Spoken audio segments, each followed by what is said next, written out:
அப்போஸ்தலனாகிய பேதுரு எழுதின பொதுவான முதலாம் நிருபம் 1 அதிகாரம்.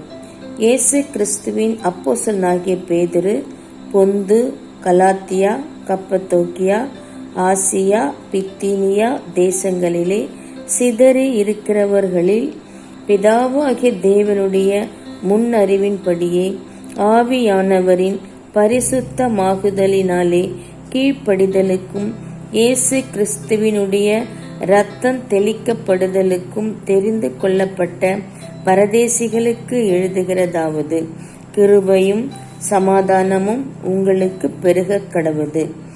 நம்முடைய கர்த்தராகிய இயேசு கிறிஸ்துவின் பிதாவாகிய தேவனுக்கு ஸ்தோத்திரம் உண்டாவதாக.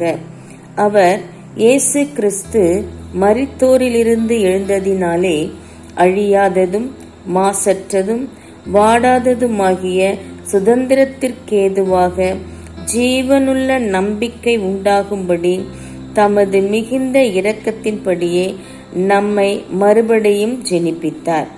கடைசி காலத்திலே வெளிப்பட ஆயத்தமாக்கப்பட்டிருக்கிற இரட்சிப்புக்கு ஏதுவாக விசுவாசத்தை கொண்டு தேவனுடைய பலத்தினாலே காக்கப்பட்டிருக்கிற உங்களுக்கு அந்த சுதந்திரம் பரலோகத்தில் வைக்கப்பட்டிருக்கிறது. இதிலே நீங்கள் மிகவும் சந்தோஷப்படுகிறீர்கள். என்றாலும் துன்பப்பட வேண்டியது அவசியமானதால் இப்பொழுது கொஞ்ச காலம் பலவிதமான சோதனைகளினாலே துக்கப்படுகிறீர்கள். அழிந்து போகிற பொன் அக்கினியினாலே சோதிக்கப்படும். அதை பார்க்கிலும் அதிக விலையேற பெற்றதாயிருக்கிற உங்கள் விசுவாசம் சோதிக்கப்பட்டு இயேசு கிறிஸ்து வெளிப்படும் போது உங்களுக்கு புகழ்ச்சியும் கனமும் மகிமையும் உண்டாக காணப்படும். அவரை நீங்கள் காணாமல் இருந்தும் அவரிடத்தில் அன்பு கூறுகிறீர்கள். இப்பொழுது அவரை தரிசியாமல் இருந்தும் அவரிடத்தில் விசுவாசம் வைத்து சொல்லி முடியாததும் மகிமையால் நிறைந்ததுமாயிருக்கிற சந்தோஷமுள்ளவர்களாய் களி கூர்ந்து உங்கள் விசுவாசத்தின் பலனாகிய ஆத்தும ரட்சிப்பை அடைகிறீர்கள். உங்களுக்கு உண்டான கிருபையை குறித்து தீர்க்க தரிசனம் சொன்ன தீர்க்க தரிசிகள் இந்த ரட்சிப்பை குறித்து கருத்தாய் ஆராய்ந்து பரிசோதனை பண்ணினார்கள்.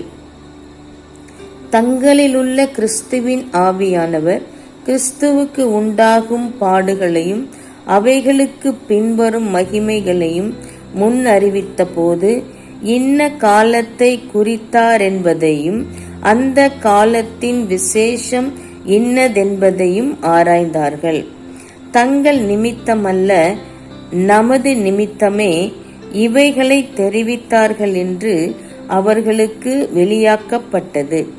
பரலோகத்திலிருந்து அனுப்பப்பட்ட பரிசுத்த ஆவியினாலே உங்களுக்கு சுவிசேஷத்தை பிரசங்கிக்க வந்தவர்களை கொண்டு இவைகள் இப்பொழுது உங்களுக்கு அறிவிக்கப்பட்டு வருகிறது. இவைகளை உற்று பார்க்க தேவ தூதரும் ஆசையாயிருக்கிறார்கள். ஆகையால் நீங்கள் உங்கள் மனதின் அறையை கட்டிக்கொண்டு தெளிந்த புத்தியுள்ளவர்களாயிருந்து இயேசு கிறிஸ்து வெளிப்படும் போது உங்களுக்கு அளிக்கப்படும் கிருபையின் மேல் பூரண நம்பிக்கையுள்ளவர்களாயிருங்கள். நீங்கள் முன்னே உங்கள் அறியாமையினாலே கொண்டிருந்த இச்சைகளின்படி இனி நடவாமல் கீழ்ப்படுகிற பிள்ளைகளாயிருந்து உங்களை அழைத்தவர் பரிசுத்தராயிருக்கிறது போல நீங்களும் உங்கள் நடக்கைகள் எல்லாவற்றிலேயும் பரிசுத்தராயிருங்கள். நான் பரிசுத்தர், ஆகையால் நீங்களும் பரிசுத்தராயிருங்கள் என்று எழுதியிருக்கிறதே. அன்றியும் பட்சபாதமில்லாமல் அவனவனுடைய கிரியைகளின்படி நியாயம் தீர்க்கிறவரை நீங்கள் பிதாவாக தொழுது கொண்டு வருகிறபடியால் இங்கே பரதேசிகளாய் சஞ்சரிக்கும் அளவும் பயத்துடனே நடந்து கொள்ளுங்கள். உங்கள் முன்னோர்களால் பாரம்பரியமாய் நீங்கள் அனுசரித்து வந்த வீணான நடத்தையினின்று அழிவுள்ள வஸ்துகளாகிய வெள்ளியினாலும் பொன்னினாலும் மீட்கப்படாமல் குற்றமில்லாத மாசற்ற ஆட்டுக்குட்டியாகிய கிறிஸ்துவின் விலையேற பெற்ற இரத்தத்தினாலே மீட்கப்பட்டீர்கள் என்று அறிந்திருக்கிறீர்களே. அவர் உலக தோற்றத்திற்கு முன்னே குறிக்கப்பட்டவராயிருந்து தமது மூலமாய் தேவன் மேல் விசுவாசமாயிருக்கிற உங்களுக்காக இந்த கடைசி காலங்களில் வெளிப்பட்டார். உங்கள் விசுவாசமும் நம்பிக்கையும் தேவன் மேல் இருக்கும்படி அவரை மரித்தோரிலிருந்து எழுப்பி அவருக்கு மகிமையை கொடுத்தார். ஆகையால் நீங்கள் மாயமற்ற சகோதர சிநேகமுள்ளவர்களாகும்படி ஆவியினாலே சத்தியத்திற்கு கீழ்ப்படிந்து உங்கள் ஆத்துமாக்களை சுத்தமாக்கி கொண்டவர்களாயிருக்கிறபடியால் சுத்த இருதயத்தோடே ஒருவரிலொருவர் ஊக்கமாய் அன்பு கூறுங்கள். அழிவுள்ள வித்தினாலே அல்ல, என்றென்றைக்கும் நிற்கிறதும் ஜீவனுள்ளதுமான தேவ வசனமாகிய அழிவில்லாத வித்தினாலே மறுபடியும் ஜெனிப்பிக்கப்பட்டிருக்கிறீர்களே. மாம்சமெல்லாம் புல்லை போலவும் மனுஷருடைய மகிமையெல்லாம் புல்லின் பூவை போலவும் இருக்கிறது. புல் உதிர்ந்தது, அதன் பூவும் உதிர்ந்தது. கர்த்தருடைய வசனமோ என்றென்றைக்கும் நிலைத்திருக்கும். உங்களுக்கு சுவிசேஷமாய் அறிவிக்கப்பட்டு வருகிற வசனம் இதுவே. ஆமேன். அப்போஸ்தலனாகிய பேதுரு எழுதின பொதுவான முதலாம் நிருபம் 2ஆம் அதிகாரம். இப்படி இருக்க கர்த்தர் தயையுள்ளவர் என்பதை நீங்கள் ருசி பார்த்ததுண்டானால் சகல துர்க்குணத்தையும் சகலவித கபடத்தையும் வஞ்சகங்களையும் பொறாமைகளையும் சகலவித புறங்கூறுதலையும் ஒழித்துவிட்டு நீங்கள் வளரும்படி புதிதாய் பிறந்த குழந்தைகளைப் போல திருவசனமாகிய கலங்கமில்லாத ஞானப்பாலின் மேல் வாஞ்சையாயிருங்கள். மனுஷரால் தள்ளப்பட்டதாயினும் தேவனால் தெரிந்து கொள்ளப்பட்டதும் விலையேற பெற்றதுமாயிருக்கிற ஜீவனுள்ள கல்லாகிய அவரிடத்தில் சேர்ந்தவர்களாகிய நீங்களும் ஜீவனுள்ள கற்களைப் போல ஆவிக்கேற்ற மாளிகையாகவும் இயேசு கிறிஸ்து மூலமாய் தேவனுக்கு பிரியமான ஆவிக்கேற்ற பலிகளை செலுத்தும்படிக்கு பரிசுத்த ஆசாரிய கூட்டமாகவும் கட்டப்பட்டு வருகிறீர்கள். அந்தப்படியே இதோ தெரிந்து கொள்ளப்பட்டதும் விலையேற பெற்றதுமாயிருக்கிற மூலைக்கல்லை சீயோனில் வைக்கிறேன். அதின்மேல் விசுவாசமாயிருக்கிறவன் வெட்கப்படுவதில்லை என்று வேதத்திலே சொல்லியிருக்கிறது. ஆகையால் விசுவாசிக்கிற உங்களுக்கு அது விலையேற பெற்றது. கீழ்ப்படியாமல் இருக்கிறவர்களுக்கோ வீட்டை கட்டுகிறவர்களால் தள்ளப்பட்ட பிரதான மூலைக்கல்லாகிய அந்த கல் இடறுதற்கேதுவான கல்லும் விழுதற்கேதுவான கன்மலையும் ஆயிற்று. அவர்கள் திருவசனத்திற்கு கீழ்ப்படியாதவர்களாயிருந்து இடறுகிறார்கள். அதற்கென்றே நியமிக்கப்பட்டவர்களாயும் இருக்கிறார்கள்.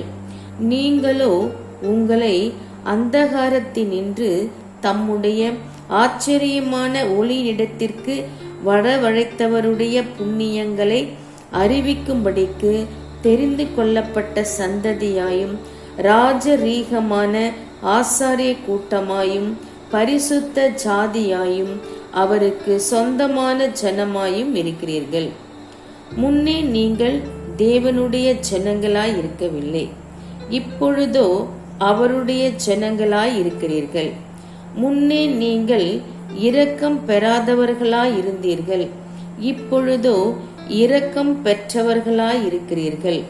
பிரியமானவர்களே, அந்நியர்களும் பரதேசிகளுமாய் இருக்கிற நீங்கள் ஆத்துமாவுக்கு விரோதமாய் போர் செய்கிற மாம்ச இச்சைகளை விட்டு விலகி, புற ஜாதிகள் உங்களை அக்கிரமக்காரர் என்று விரோதமாய் பேசும் விஷயத்தில் அவர்கள் உங்கள் நற்கிரியைகளைக் கண்டு அவற்றின் நிமித்தம் சந்திப்பின் நாளிலே தேவனை மகிமைப்படுத்தும்படி நீங்கள் அவர்களுக்குள்ளே நல் நடக்கையுள்ளவர்களாய் நடந்து கொள்ளுங்கள் என்று உங்களுக்கு புத்தி சொல்லுகிறேன். நீங்கள் மனுஷருடைய கட்டளைகள் யாவற்றிற்கும் கர்த்தர் நிமித்தம் கீழ்ப்படியுங்கள். மேலான அதிகாரமுள்ள ராஜாவுக்கானாலும் சரி, தீமை செய்கிறவர்களுக்கு ஆக்கினையும் நன்மை செய்கிறவர்களுக்கு புகழ்ச்சியும் உண்டாகும்படி அவனால் அனுப்பப்பட்ட அதிகாரிகளுக்கானாலும் சரி கீழ்ப்படியுங்கள். நீங்கள் நன்மை செய்கிறதினாலே புத்தியீன மனுஷருடைய அறியாமையை அடக்குவது தேவனுடைய சித்தமாயிருக்கிறது.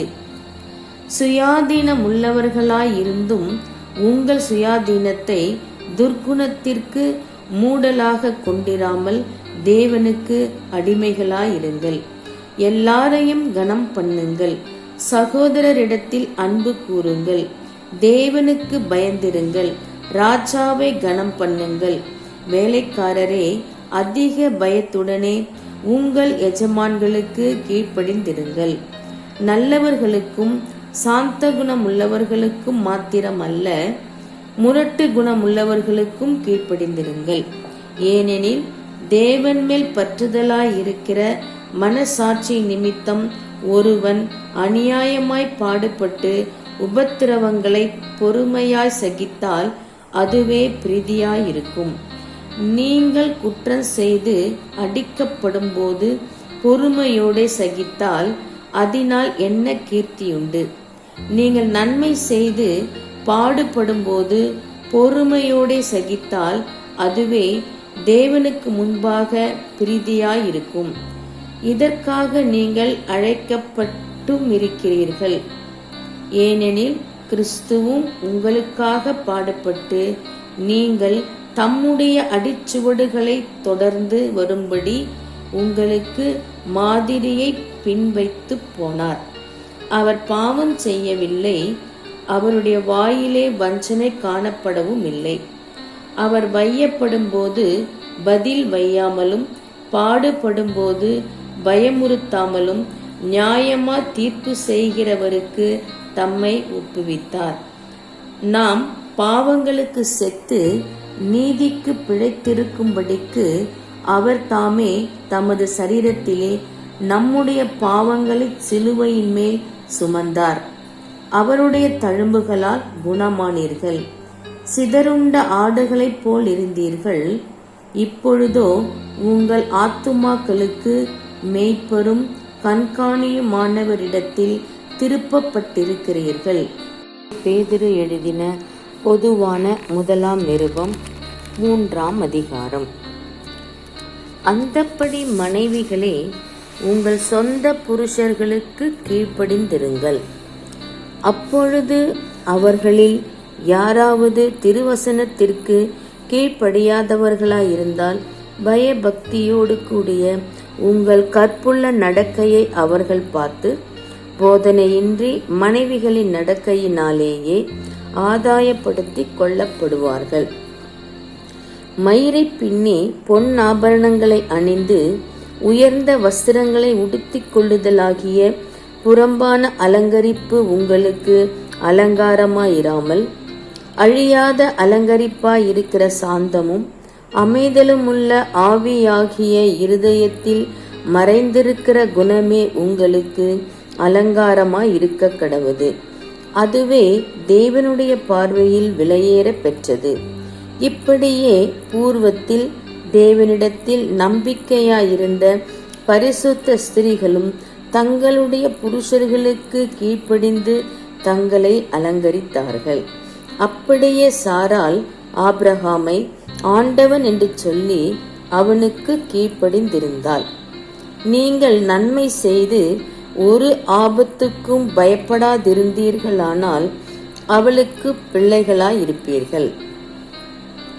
அந்தப்படி புருஷர்களே, மனைவியானவள் பலவீன பாண்டமாய் இருக்கிறபடியினால் உங்கள் ஜெபங்களுக்கு தடை வராதபடிக்கு நீங்கள் விவேகத்தோடு அவர்களுடனே வாழ்ந்து உங்களுடனே கூட அவர்களும் நித்திய ஜீவனாகிய கிருபையை சுதந்தரித்துக் கொள்ளுகிறவர்கள் ஆனபடியினால் அவர்களுக்கு செய்ய வேண்டிய கனத்தை செய்யுங்கள். மேலும் நீங்கள் எல்லாரும் ஒருமனப்பட்டவர்களும் இரக்கமுள்ளவர்களும் சகோதர சிநேகமுள்ளவர்களும் மன உருக்கமுள்ளவர்களும் இணக்கமுள்ளவர்களுமாயிருந்து தீமைக்கு தீமையையும் உதாசனத்துக்கு உதாசனத்தையும் சரி கட்டாமல் அதற்கு பதிலாக நீங்கள் ஆசீர்வாதத்தை சுதந்தரித்துக் கொள்ளும்படி அழைக்கப்பட்டிருக்கிறவர்கள் என்று அறிந்து ஆசீர்வதியுங்கள். ஜீவனை விரும்பி நல்ல நாட்களை காண வேண்டுமென்றிருக்கிறவன் பொல்லாப்புக்கு தன் நாவையும் கபடத்துக்கு தன் உதடுகளையும் விலக்கி காத்து பொல்லாப்பை விட்டு நீங்கி நன்மை செய்து சமாதானத்தை தேடி அதை பின்தொடர கடவன். கர்த்தருடைய கண்கள் நீதிமான்கள் மேல் நோக்கமாயிருக்கிறது, அவருடைய செவிகள் அவர்கள் வேண்டுதலுக்கு கவனமாயிருக்கிறது. தீமை செய்கிறவர்களுக்கோ கர்த்தருடைய முகம் விரோதமாயிருக்கிறது. நீங்கள் நன்மையை பின்பற்றுகிறவர்களானால் உங்களுக்கு தீமை செய்கிறவன் யார்? நீதி நிமித்தமாக நீங்கள் பாடுபட்டால் பாக்கியவான்களாயிருப்பீர்கள். அவர்களுடைய பயமுறுத்தலுக்கு நீங்கள் பயப்படாமலும் கலங்காமலும் இருந்து கர்த்தராகிய தேவனை உங்கள் இருதயங்களில் பரிசுத்தம் பண்ணுங்கள்.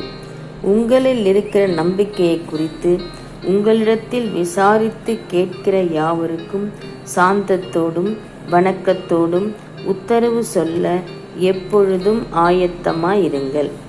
கிறிஸ்துவுக்கேற்ற உங்கள் நல்ல நடக்கையை தூஷிக்கிறவர்கள் உங்களை அக்கிரமக்காரர் என்று உங்களுக்கு விரோதமாய் சொல்லுகிற விஷயத்தில் வெட்கப்படும்படிக்கு நல் மனசாட்சியுடையவர்களாயிருங்கள். தீமை செய்து பாடனுபவிப்பதிலும் தேவனுக்கு சித்தமானால் நன்மை செய்து பாடனுபவிப்பதே மேன்மையாயிருக்கும். ஏனெனில் கிறிஸ்துவும் நம்மை தேவனிடத்தில் சேர்க்கும்படி அநீதி உள்ளவர்களுக்கு பதிலாக நீதி உள்ளவராய் பாவங்கள் நிமித்தம் ஒரு தரம் பாடுபட்டார். அவர் மாம்சத்திலே கொலையுண்டு ஆவியிலே உயிர்ப்பிக்கப்பட்டார். அந்த ஆவியிலே அவர் போய் காவலிலுள்ள ஆவிகளுக்கு பிரசங்கித்தார். அந்த ஆவிகள் பூர்வத்திலே நோவா பேழையை ஆயத்தம் பண்ணும் நாட்களிலே தேவன் நீடிய பொறுமையோடே காத்திருந்த போது கீழ்ப்படியாமற் போனவைகள் அந்த பேழையிலே சிலராகிய 8 பேர் மாத்திரம் பிரவேசித்து ஜலத்தினாலே காக்கப்பட்டார்கள். அதற்கு ஒப்பனையான ஞானஸ்நானமானது மாம்ச அழுக்கை நீக்குதலாயிராமல் தேவனை பற்றும் நல் மனசாட்சியின் உடன்படிக்கையாயிருந்து இப்பொழுது நம்மையும் இயேசு கிறிஸ்துவினுடைய உயிர்த்தெழுதலினால் ரட்சிக்கிறது. அவர் பரலோகத்திற்கு போய் தேவனுடைய வலது பாரிசத்தில் இருக்கிறார். தேவ தூதர்களும் அதிகாரங்களும் வல்லமைகளும் அவருக்கு கீழ்ப்பட்டிருக்கிறது. ஆமேன். அப்போஸ்தலனாகிய பேதுரு எழுதின பொதுவான முதலாம் நிருபம் 4ஆம் அதிகாரம். இப்படி இருக்க கிறிஸ்து நமக்காக மாம்சத்திலே பாடுபட்டபடியால் நீங்களும் அப்படிப்பட்ட சிந்தையை ஆயுதமாக தரித்து கொள்ளுங்கள். ஏனென்றால் மாம்சத்தில் பாடுபடுகிறவன் இனி மாம்சத்தில் இருக்கும் காலம் வரைக்கும் மனுஷருடைய இச்சைகளின்படி பிழைக்காமல் தேவனுடைய சித்தத்தின்படியே பிழைக்கத்தக்கதாக பாவங்களை விட்டோய்ந்திருப்பான். சென்ற வாழ்நாட்காலத்திலே நாம் புறஜாதிகளுடைய இஷ்டத்தின்படி நடந்து கொண்டது போதும். அப்பொழுது நாம் காம விகாரத்தையும் துர் இச்சைகளையும் நடப்பித்து மதுபானம் பண்ணி களியாட்டு செய்து வெறி கொண்டு அருவருப்பான விக்கிரக ஆராதனையை செய்து வந்தோம். அந்த துன்மார்க்க உலையிலே அவர்களோடு கூட நீங்கள் விழாமல் இருக்கிறதினாலே அவர்கள் ஆச்சரியப்பட்டு உங்களை தூஷிக்கிறார்கள். உயிரோடு இருக்கிறவர்களுக்கும் மரித்தோர்களுக்கும் நியாய தீர்ப்பு கொடுக்க ஆயத்தமாயிருக்கிறவருக்கு அவர்கள் கணக்கொப்புவிப்பார்கள். இதற்காக மரித்தோரானவர்கள் மனுஷர் முன்பாக மாம்சத்திலே ஆக்கினைக்குள்ளாக்கப்பட்டிருந்தும் தேவன் முன்பாக ஆவியிலே பிழைக்கும்படியாக அவர்களுக்கும் சுவிசேஷம் அறிவிக்கப்பட்டது. எல்லாவற்றிற்கும் முடிவு சமீபமாயிற்று. ஆகையால் தெளிந்த புத்தி உள்ளவர்களாயிருந்து ஜெபம் பண்ணுவதற்கு ஜாக்கிரதையுள்ளவர்களாயிருங்கள். எல்லாவற்றிற்கும் மேலாக ஒருவரில் ஒருவர் ஊக்கமான அன்புள்ளவர்களாயிருங்கள். அன்பு திரளான பாவங்களை மூடும். முறுமுறுப்பில்லாமல் ஒருவரையொருவர் உபசரியுங்கள். அவனவன் பெற்ற வரத்தின்படியே நீங்கள் தேவனுடைய பற்பல கிருபையுள்ள ஈவுகளை பகிர்ந்து கொடுக்கும் நல்ல உக்கிரானக்காரர் போல ஒருவருக்கொருவர் உதவி செய்யுங்கள். ஒருவன் போதித்தால் தேவனுடைய வாக்கியங்களின்படி போதிக்க கடவன். ஒருவன் உதவி செய்தால் தேவன் தந்தருளும் பலத்தின்படி செய்ய கடவன். எல்லாவற்றிலேயும் இயேசு கிறிஸ்து மூலமாய் தேவன் மகிமைப்படும்படியே செய்வீர்களாக. அவருக்கே மகிமையும் வல்லமையும் சதா காலங்களிலும் உண்டாயிருப்பதாக. ஆமேன். பிரியமானவர்களே, உங்களை சோதிக்கும்படி உங்கள் நடுவில் பற்றி எரிகிற அக்கினியை குறித்து ஏதோ புதுமை என்று திகையாமல், கிறிஸ்துவின் மகிமை வெளிப்படும்போது நீங்கள் களி கூர்ந்து மகிழும்படியாக அவருடைய பாடுகளுக்கு நீங்கள் பங்காளிகளானதால் சந்தோஷப்படுங்கள். நீங்கள் கிறிஸ்துவின் நாமத்தின் நிமித்தம் நிந்திக்கப்பட்டால் பாக்கியவான்கள். ஏனென்றால் தேவனுடைய ஆவியாகிய மகிமையுள்ள ஆவியானவர் உங்கள் மேல் தங்கியிருக்கிறார். அவர்களாலே தூஷிக்கப்படுகிறார், உங்களாலே மகிமைப்படுகிறார். ஆதலால் உங்களில் ஒருவனும் கொலை பாதகனாயாவது, திருடனாயாவது, பொல்லாங்கு செய்தவனாயாவது, அந்நிய காரியங்களில் தலையிட்டு கொண்டவனாயாவது பாடுபடுகிறவனாய் இருக்கக்கூடாது. ஒருவன் கிறிஸ்தவனாய் இருப்பதினால் பாடுபட்டால் வெட்கப்படாமல் இருந்து அதன் நிமித்தம் தேவனை மகிமைப்படுத்த கடவன். நியாய தீர்ப்பு தேவனுடைய வீட்டிலே துவங்கும் காலமாய் இருக்கிறது. முந்தி நம்மிடத்திலே அது துவக்கினால் தேவனுடைய சுவிசேஷத்திற்கு கீழ்ப்படியாதவர்கள் முடிவு என்னமாய் இருக்கும். நீதிமான்களே, ரட்சிக்கப்படுவது அரிதானால் பக்தி இல்லாதவனும் பாவியும் எங்கே நிற்பான்? ஆகையால் தேவனுடைய சித்தத்தின்படி பாடனுபவிக்கிறவர்கள் நன்மை செய்கிறவர்களாய் தங்கள் ஆத்துமாக்களை உண்மையுள்ள சிருஷ்டி கர்த்தாவாகிய அவருக்கு ஒப்பு கொடுக்க கடவர்கள். ஆமேன்.